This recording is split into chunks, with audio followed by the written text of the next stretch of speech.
What does it take to create a vibrant, thriving life? First, the sad news is that Thoreau was right. Most people are leading quiet lives of desperation, lacking in meaning, fulfillment, and vitality. But we choose more. We choose to create extraordinary lives. And the Art of Vibrant Living show entertains you with inspiration, empowerment, and education to create your life into a masterpiece. It's time. Let's vibe up. Aloha, y'all. Daniel Aaron here. I am your host, and this is the Art of Vibrant Living show. And we have a juicy show today. Maybe the juiciest topic of all. Shall we say it? Love, could it be? Before I tell you about our guest, amazing Amy, first, the show is for you to help you to create your life into a masterpiece. What does that mean for you? I don't know fully, but I bet you it involves freedom, it involves love, it involves vibrancy, and yes, hopefully we will entertain you. More importantly, though, empower you, which means also do something with this. This is my invitation. I implore you, take some of the wisdom, there will be a lot of it today, and do something with it, apply it in your life. Now, that important word said, let me tell you about Amy Schoen, who is a certified professional life coach with a passion for helping singles and couples create loving and sustainable life partnerships. Amy maintains a professional certified coach through ICF, International Coach Federation, since 2016. She created the Motivated to Marry Dating Secrets coaching program. She's an award-winning author. She's appeared in the New York Times, Wall Street Journal, Washington Post, CBS Radio. I could go on and on. I'm going to pause it there because even better, Amy's here with us live. Thank you for being with us, Amy. Hi, thanks for having me, Daniel. Oh, I'm excited. I'm excited. You know, and I teased in my little intro there about this is the juiciest show ever because it, about love and partnership in an area where, gosh, I mean, that's what's the most important thing in life, perhaps. We'll see. But yeah, I have so many questions, my own personal questions, and questions about, how you work and how love works and successful relationships work. First, though, would you tell us, how'd you get into this? Yeah, really. It wasn't something you go to college and say, I'm going to be a love coach. Yeah, I got married at 25 out of grad school. And I thought life was wonderful, and and then life goes on. We're working, and then I hit my mid-30s, and life takes changes. And my now ex-husband, he took a job out of town, and realized it was his way of separating himself from me. And next thing you know, I'm going through a divorce. And I'm in my mid-30s without kids. And that was really the heartbreak of my life. I never imagined to be there, goal-oriented, New Yorker here. And I went to grad school and, everything. And so I had a business. I had another business at the time. And my whole world fell. And I had to pick up the pieces. Fortunately, I had a good team of people who supported me, and I learned, and I wanted to learn, what did I miss? How did this happen?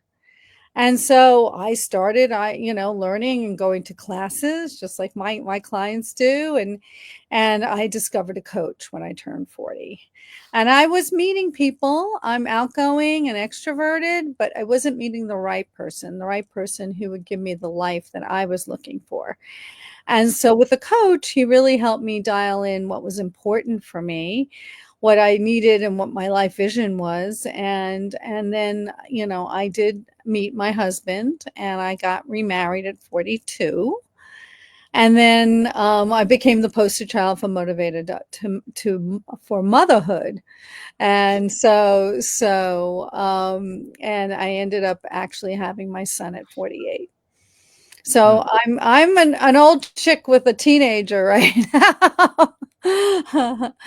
It's been a journey. But people were coming to me and asking me, how did you meet your husband? And they knew I was pretty active and did a lot to meet him. I did everything, actually. I really did everything. And I didn't leave a stone unturned. And so people were coming to me and say, Amy, how did you do this? And I was at the time thinking I needed to change my profession. I had a women's clothing boutique, it was a 7-day-a-week operation. And, I knew that I needed to downscale my life or change my work. And so I actually discovered coaching or a career coach. Hmm. And I went to a coaching school that they were in person in the DC area where I live. And I loved it. I said, this is my home. This is what I need to be doing. And I knew that I was really like good at supporting people and helping them. I just had to learn how to be a coach because Hmm. coaches don't tell clients what to do. They empower them and they ask the right questions. And so there are a lot of people out there calling themselves coaches. And my big thing, and I have a blog post coming out about it, is who's your coach? Like, what's their training? Why are they calling themselves a coach? You have these guys who call themselves, they're pickup artists, right? They're cute. They're in their 20s and 30s. I can help you meet women, but they're not helping them create sustaining relationships. Hmm. You could pick up a woman and make her feel like crap, and then that's what they do. But in coaching, it's empowering my clients to really look at who they are and what they need in a relationship, and really kind of find that for themselves. Hmm.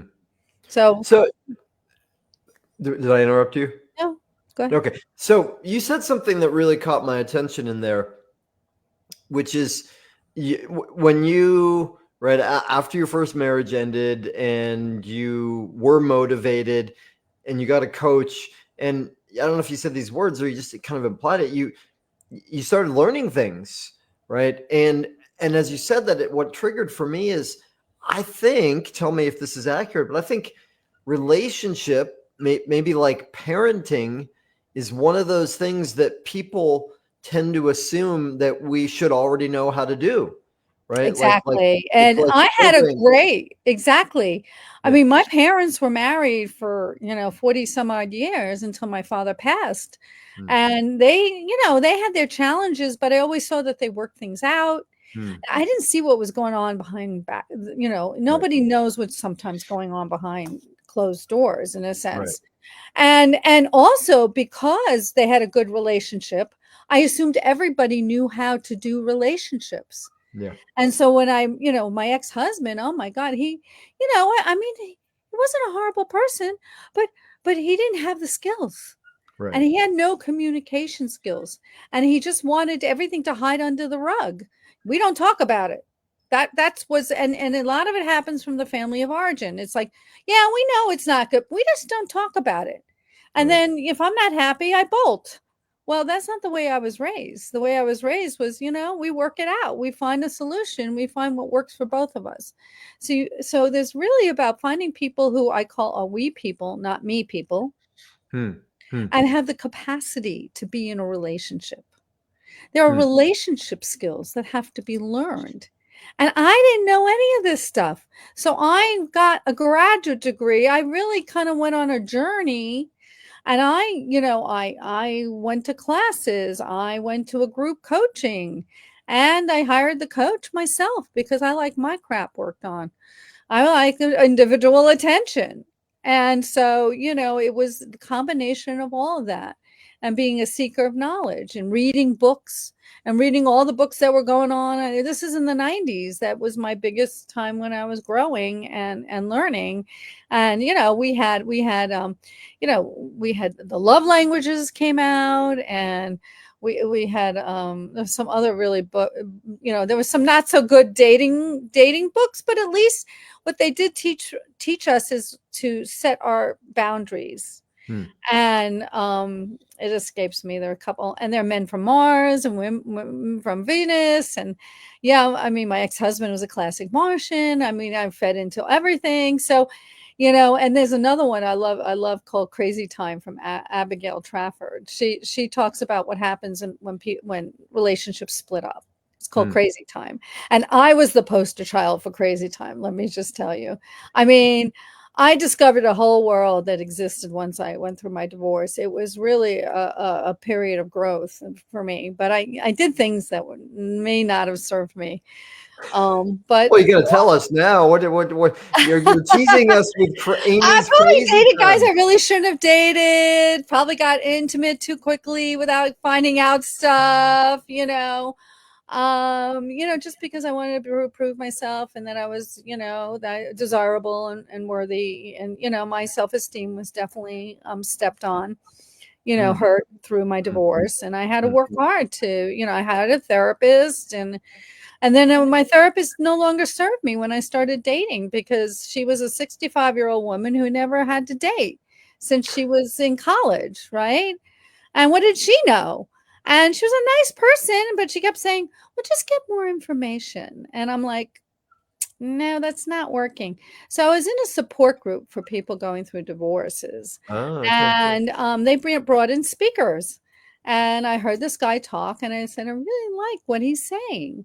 It resonates with me, that there were like, certain kind of plans, and you have to look at your life and create an ideal life, and all the things that, it really resonated with me, and dating mistakes and dating myths. And so I signed up for his program. And the rest is history, and he helped me. And when I met my husband, we went to couples coaching with my coach, Hmm. and he was very instrumental, in helping us really look at how our dynamic was, what worked, and what we have to be careful of too, Hmm. Hmm. because we there's a dance that goes on, and whether it works or it doesn't work. And so I learned a lot about my husband, and we developed a plan for when things get hard. And I recommend, I do couples coaching actually, and I would definitely recommend that they, like, what, how do you want to be when things get tough? How do you want to be with one another, and develop a plan before. It's like an insurance plan before you need it. Hmm. You need to have it. So, yeah. Well, so let's get into some of this. What I'm thinking about is myths, right? And I thought of that myth earlier, like we should just already know this, right? Right. Yeah. And I think you just brought up to me another myth that I've heard, and I'm sure I even thought at some point in my life too, which is that, well, if it's hard, then it's a bad sign. Like that it shouldn't get hard. Love should be easy, right? Is that something that goes around in people's Well, I thoughts? think what I see is when it's the right relationship, there is a flow. It Okay. shouldn't be hard, actually. Mm, But you do need to know a way, the conflict's going to happen. mm, That's inevitable. So you can't have two different people and not have conflict mm, or disagreements, or I want to do this and I want to do that. And that's what I'm talking about. The we thing is the compromise. What's the compromise?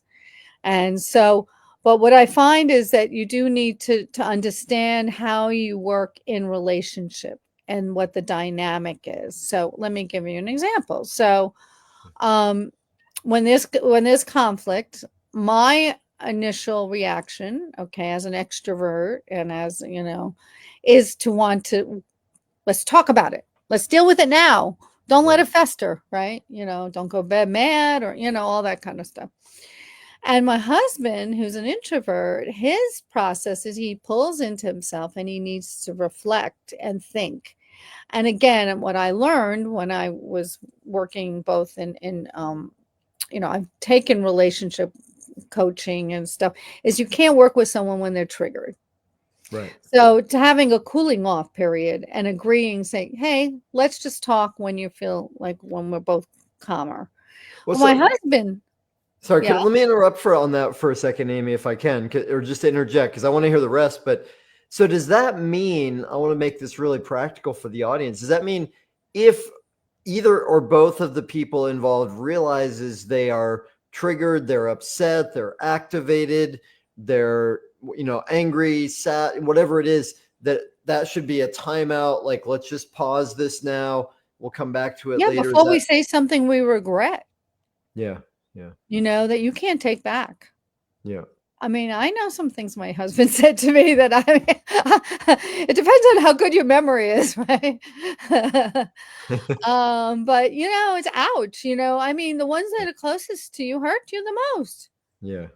That's natural, because they're so close to you. They don't mean to, but everybody's got their little shell. And and I work with a lot of people who are post-divorced. Mm. And even if they've been widowed, no marriage is perfect. I've Mm. heard widowers and widows tell me, we had these issues, I mean, and we had a good marriage. And so, Yeah. things always change, in the future. And so it's like, what do we want to do different next time? How do we want to be? And how do we be more aware and conscious and intentional about how Mm. we go into relationships? Mm.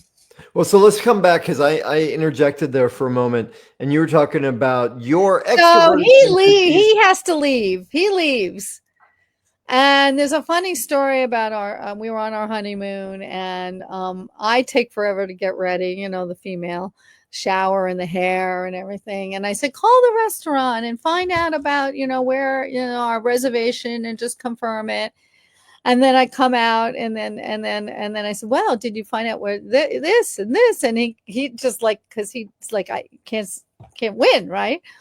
And then so he leaves, and so just because of the work we did, then he comes back, and then I was taught in my family just to kind of use humor to kind of deflect things. I said, so how far did you get? And he goes, to the elevator. And so then we talked it out, and he said, we were a newer couple back then. I said, I'm sorry, I didn't mean to, I'm the strategic, I'm the one who thinks of all the details, but I have to think it through first before I ask him to do something. So, Mm. so now, we're learning how to be with one another. So, Mm. so, because he wants to do a good job. So to him, he was hearing criticism. Mm. I wasn't criticizing him. I was just checking it out. So, again, everybody's got their come from place. Mm. Mm. Um, yeah. Well, so what else? What are the things? I mean, the things that you learned, but what are the common mistakes, or are there other myths? What are the things that where we unconsciously shoot ourselves in the foot when it comes to Yeah. So I relating? see a lot of my clients, first of all, they're looking at the wrong things when they look at people. So one of the things I do is I kind of adjust their dating radar, is I get really deep into what is their life vision? What do they want for Mm. their life first? Because Mm. if you're not going in the same direction, and if you don't want the same things, it's not going to work. You can be attracted to someone, you can have passionate, a passionate relationship, but in the long run, I've seen this doesn't sustain it if two people have different divergent goals. And then the second thing is your values have to be aligned, your core relationship values. So I really dig deep into that. We really pull them out. I get a list of values for my clients. I can get about 2 dozen. I've got 50 for one of my clients, 50 Mm. values. And they're described. They're not just like integrity. They're described as, financially responsible and aware, you're mindful about money, or, whatever it is. So, I have an independence value. And a lot of my clients do, but I have more than one independence value. I have a work independence value and I have a financial independence value.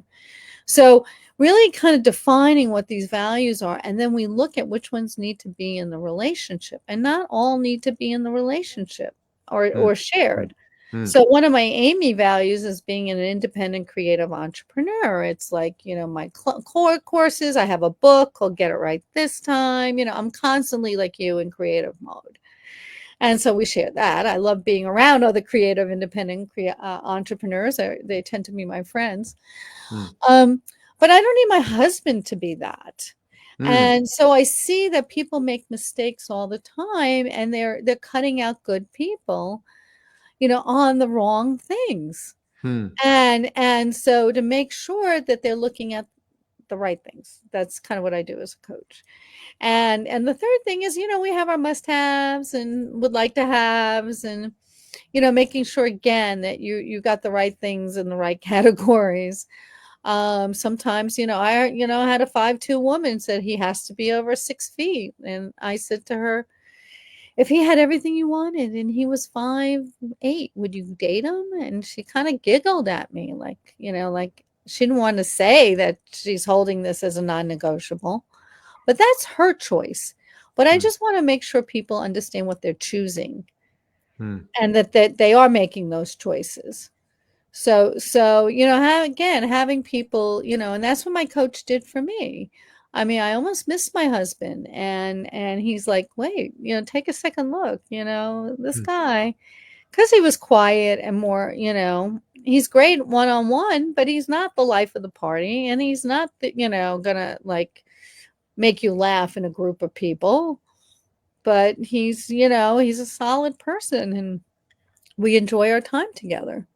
So does that mean, if I extrapolate a little bit, when you were early getting to know him, because there's part of you that would have liked or likes a guy who's the life of the party, that you wanted that to be part of him, and so maybe you were seeing that as a must have this, but really it turned out that, well, that could be good, but that's not the most important thing. Is that right? Well, and the thing is, the type of guy who's normally the life of the party, he's a little bit more of a me person Mm, and not always a we person. And mm, like having a supportive partner, especially as an entrepreneur.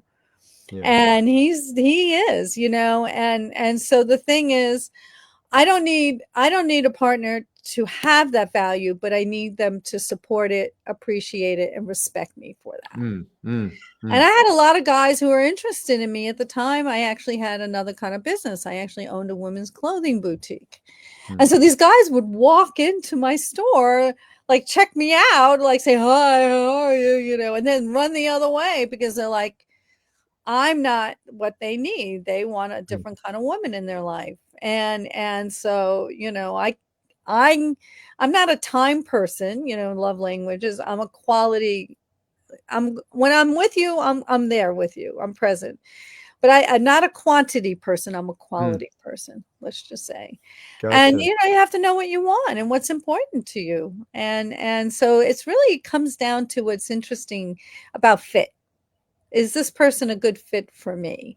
Mm, And when it doesn't work out, it's not about you're not a nice person and I didn't enjoy being with you, but you're just not a good fit for me.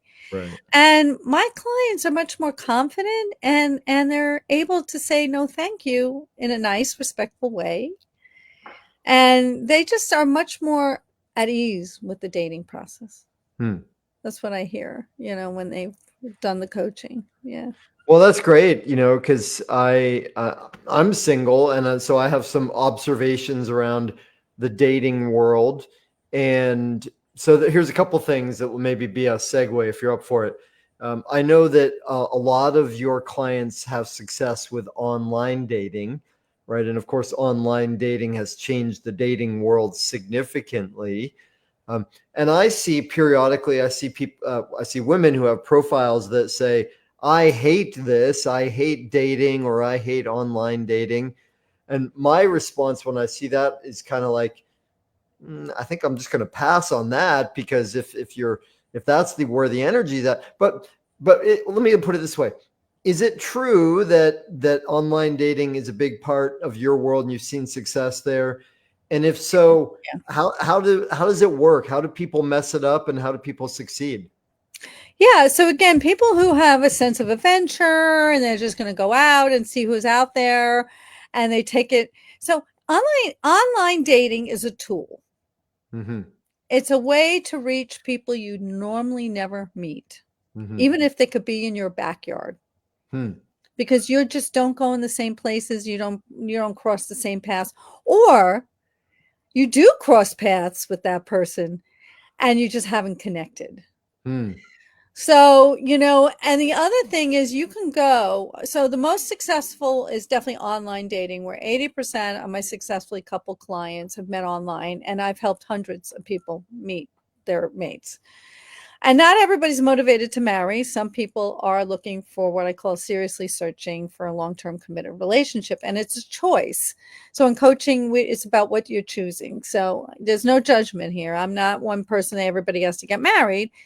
If the person wants to get married and that's their goal, then I'll support them on their goals. If they don't want to get married and there are reasons for that, especially with my boomer clients, a lot of it's financial, or, there's just a lot of reasons why people can't, or don't want to get married at a later point in life. So, or even in an earlier point in life. I have a nephew who's now 50 and they've been together 25 years and they're not married, but they live in the same house and they are acting like they're married. Mm-hmm. I don't know what the state of California consider them at this point, right? So the second way my clients meet is through introductions. We Mm-hmm. meet people through people, but you have to learn how to ask. So most people are asking in a way that you're not going to get help. It's like, do you know anyone?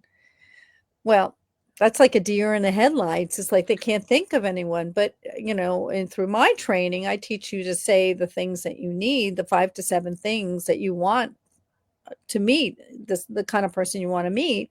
And so it jogs their memory, or they're going to think about it. But we also talk about who are you, where are you going, where are you hanging out, and people do meet people through other people. So really kind of maximizing that opportunity. And the third, of course, is where you hang out and where you spend your time.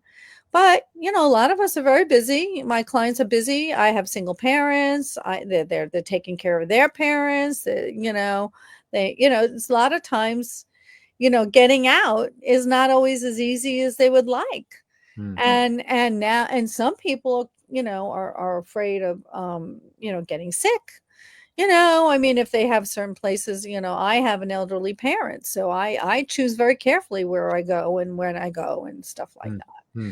So, that's the third way that people have met in my clients. So the online dating strategy has definitely been a good way to meet, and you get to see if people are motivated, if they're honest. Hmm. Yes, there was a whole thing about scamming and recognizing scammers, but you can be scammed in a bar. You can meet somebody in a bar, and I had a guy who came home and stalked me. I mean, so you don't know who you're meeting. And so, it's all about how you're qualifying people. I think some Hmm. people really like the process because they're vetting people, Hmm. and there's a way to vet people. And so you're having a conversation, and then eventually, you know, one ways that my clients get away from the scammers is that they have to set up that they're going to meet the person with Right. in Well, 2 weeks let's to a month. Somebody hold they on. We lost you there yeah, for a I'm second, sorry. Amy. We lost you Did you for a lose second. my video, my audio too? We lost all of it for a second. I think what you Oh, were saying though is that um, one of the sort of parts of the vetting process for people and a way to avoid scams is to actually meet someone. Is that what you were saying? yes, exactly. Like Yeah. when people put you off, and scammers won't get on video, although some of them are getting sophisticated and they all will get on video. Uh-huh. Um, but my clients, when they meet the right person, and this happens, all the time. And I just recently had 2 clients who met really great guys, and a guy, they message, and then they get on a Zoom call, and then they'll meet. And Hmm. usually this all happens within 2 to 4 weeks. Okay. And if somebody's putting you off, then you have to start wondering what's going on, Yeah. right? Yeah. And, is their story, valid? So, I mean, I Hmm. have a woman up in Canada, and she met this guy, and he's in work, and he's in the US for a business deal, and he's selling a business, and that got my radar going, and she says she's done video calls with him, and he says he lives 80 miles away, and then there's another excuse why they can't get together. Hmm. And so this is going on and on. I said, and I'm like, honey, I'm just want you to be careful. This could be a scam. And so we're watching it. So Yeah. I mean, there's a different situation. I did have a situation where they met, and he was in DC and she was in Australia. And they did get on Zoom and they spent a lot of time together, and it was during the pandemic. So he would have gone to Australia like that. Hmm. But because of the pandemic, she ended up coming here because of she was able to quarantine back then before the vaccine, Hmm. quarantine and have time to go back to work because it was her summer vacation actually. So and they're married now. So she ended up coming here. And yeah, so it's kind of cool. Yeah. So here's a question then. There is I don't know if it's a myth, a conventional wisdom. There's something that I've heard anyway that says if we are ready for relationship, then we will find someone. If we're not ready, it doesn't matter where we search or what our profile says or even where we are. Do you think there's any truth to that? Well, there is about a readiness factor, and that's one of the things that, I help my clients, work on to see if what's stopping them. And, if they have a very demanding job, that they don't have time for a relationship, or Hmm. sometimes there's a health issue that they need to get over.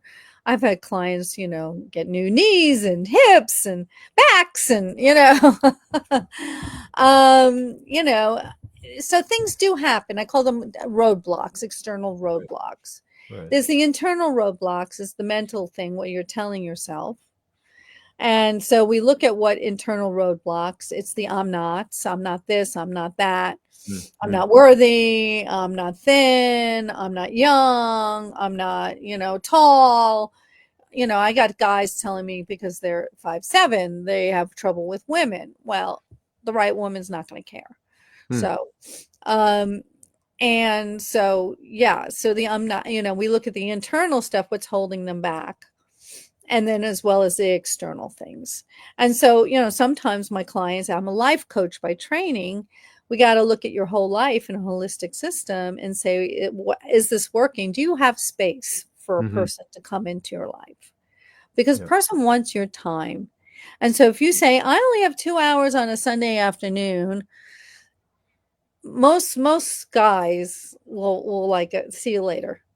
Right. They want to know that you're willing to make them a priority, and both people want to know that they're a priority as well. Sure. um so a lot depends on that. A lot depends on the children, if they're kids. Some of the women come to me when the kids go off to college, Right. because then now they feel like they can put the attention back on themselves. Mm-hmm. Yeah. So Well, and now I'm remembering as we're talking about this that you have a tool that helps people know their level of readiness. Is that right? yeah, so I created a quiz. It's called the mtmquiz.com, where you can go and there is about 20 questions, or 19, 20 questions. And it's really about, seeing how ready you are for a relationship, and what's your level of understanding, and do you where are your holes? What do you not know? I mean, we Mm. don't know what we don't know. And so things like, would you know time frame? Do you have a time frame that you want to be in a relationship? Now, some people, want to be married within a year's time. They come to me and they say, I want to meet somebody in 6 months and be married within a year. Mm. And that can happen, and a lot that tends to be more and more younger clients. Where Mm, my older clients are a little bit more open, and they're not as time oriented. It's more about the relationship and the quality of the relationship. And yeah. again, sometimes, it depends on the situation. I had a client, she was in her 40s, she met a single dad, and they were happy, to get, she was involved in the kids' lives. And then they went on, then I saw that she got married. It was 6 years later. Mm, And it was on Facebook, actually. I'm like, Karen, did you get married? And yeah, and it turned out that the kids were launched and they felt more mm, comfortable. When like college is done and the finances is done, that sometimes is when people get married. So a lot, there's so many factors, and so each person has to make a decision. I mean, I have a single dad right now that I'm coaching, and he met somebody online, and he's actually in not in an area where there's a lot of women. So, he found someone wonderful, and he's divorced, and he's not so ready to get remarried so soon. But we did talk about a commitment ceremony where, they show that they're committed to each other. And she still has kids, and mm. they both have kids that are still in school, like, grade school and high school and things like that. So, um, it's whole timing, when it Mm. comes to relationships. Yeah. Okay. Well, speaking of timing, time is flying by. So let me check with you. Is there anything that I haven't asked you, or anything that you want to bring forward? Well, I just want to share that there is a process, and people think, like, just you say, why do I have to work at love? You know, we work at weight loss. We get a coach for finding jobs. And sometimes, we need somebody to lead us through the path. And I like to think that I shorten my clients' learning curve, or at least improve their learning.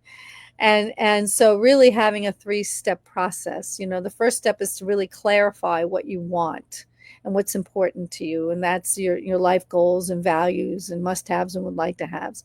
The second step is to figure out where you're going to connect with those people, and we connect through values and interests and many different things, and we talk about how you're going to connect. And so I create what I call a personalized dating plan. So I have a way to look at, what sites you should be on, and what groups you should look at. And the third step is, when you meet that person, is now what? And I help my clients get into a sustaining relationship. Mm, And so knowing and having the tools and the knowledge to take that relationship to the next step, where you're getting your needs met, and you're able to really have the relationship of your dreams. I mean, that's what my mm, clients get. I had a client just recently told me, she says, this is the best relationship. She's in her 50s, never married, but she had relationships. And she says, this is the best relationship I've had in my life. I can talk to him about anything, and mm. we just work things out, and he gets me. And they were having the time of their life. They went to Iceland together, and my clients are having amazing lives. I mean, it's just I'm a in the sandwich gen here, so I just live vicariously through my clients. They go off to Australia and Hawaii and all these fun places, and they're doing African safaris, and I mean, yeah, they're going all over the world together, Japan, and they're having the time of their lives. They're enjoying each other's families, especially if they're in their golden years. And you can have that. Why not? Why not you? That's what I just say. I'm kind of like hope is springs eternal kind of person. I love it, and I amplify what you're saying. That not only is there learning involved, like one of my core perspectives and beliefs in life is anything that's worth doing or experiencing or creating, it's worth one, doing poorly at first because nobody's good to start with, and two, to doing it over and over again and getting help. I remember when I was in college, I studied philosophy, and one of the core things I learned was I don't know anything, right? So it became clear for me, if I don't know anything, then I can learn. And if there are people that have experience and knowledge that are ahead of me, well, I'd be silly not to learn from them and make it easier and faster. And we're at such an amazing time in the world where we can connect with somebody like you who's an expert in this, who's worked out a system. And I have clients all over the world, Mm. you know. Yeah. So I mean, now with Zoom and everything, it's just I only speak English. My Spanish is very rusty. Well, even that won't be an obstacle for much longer with the way Oh, with translation the is working. translation and AI Yeah. translate. Oh, wow, that would be exciting. So let's double check this. The quiz that you offered, that's a free gift, right? So anybody can Exactly. take that, no cost. mtmquiz.com. And beyond that, Amy, what's the best way for people to get in touch with you? Well, my website's Motivated to Marry. I have I've been blogging a lot, so there are a lot of great articles. I'm on YouTube. But you know, I send out a weekly newsletter, and so you just kind of will start becoming in my world and invited to things. And I have a workshop coming up this weekend, the Get Ready for Love workshop.